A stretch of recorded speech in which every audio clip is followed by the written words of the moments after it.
యావత్ క్రీడా లోకానికే కాదు ప్రతి ఒక్కరికి ఇది బ్యాడ్ న్యూస్. స్టేడియంలో ఉరిమే ఉత్సాహంతో ప్రత్యర్థుల్ని పరుగులు పెట్టిస్తున్న ఓ ప్లేయర్ హఠాత్తుగా ప్రాణాలు వదిలాడు. ఊహించని పరిణామంతో సహచర ఆటగాళ్లే కాదు స్టేడియం అంతా మూగబో. తేజస్ అకాడమీ స్థాపించిన 12 సంవత్సరంలో 1918 డిఫెన్స్ ఉద్యోగాలతో పాటు ఇంటర్లో రాష్ట్ర స్థాయి మార్కు సాధించి తెలంగాణ నెంబర్ 1 గా నిలిచిన తేజస్ ఆదివారం నాడు ఇండోనేషియాలో జరిగిన ఓ ఫుట్బాల్ మ్యాచ్ లో దిగ్భ్రాంతికరమైన విషాదకరమైన సంఘటన జరిగింది. మ్యాచ్ జరుగుతున్న సమయంలో గ్రౌండ్ లో పిడుగుపాటు సంభవించింది. అది సరిగ్గా ఓ ఫుట్బాల్ ఆటగాడిపై పడింది. ఆ ప్లేయర్ అక్కడికక్కడే ప్రాణాలు వదిలాడు.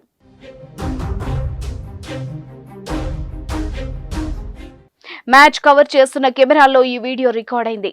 సోషల్ మీడియాలో వైరల్ గా మారిన ఆ వీడియోలో ఫుట్బాల్ ఆటగాడు మైదానంలో సాధారణంగా నడుచుకుంటూ బంతి తన వైపుకు వెళ్లే వరకు ఎదురు చూస్తుండగా ఒక్కసారిగా పిడుగు అతనిపై పడింది. వెంటనే ఆటగాడు మైదానంలో కుప్పకూలిపోయాడు.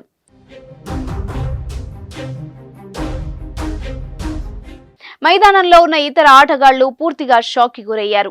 ప్లేయర్ ను వెంటనే హాస్పిటల్ తరలించారు. అయితే అప్పటికే అతను మృతి చెందాడు. ఈ విషయం తెలుసుకున్న క్రీడాభిమానులు దిగ్భ్రాంతి చెందారు.